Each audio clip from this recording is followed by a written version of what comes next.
že na každom jednom tom certifikáte máte dátum výroby.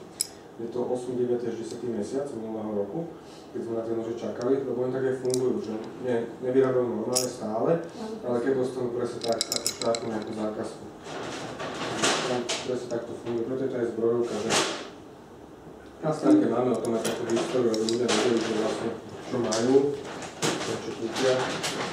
Máte tam takisto na tom certifikáte aj tvrdozocové, typocové materiály, je to zaujímavé, čiže je to už ozaj, to už sú také naozajstné nože, ozaj akože luxus.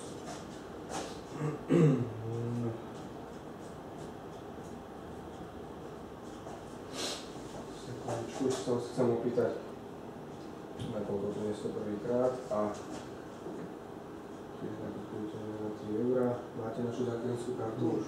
No tak vypadá, že dostanete. Vysvetlím, čo ide.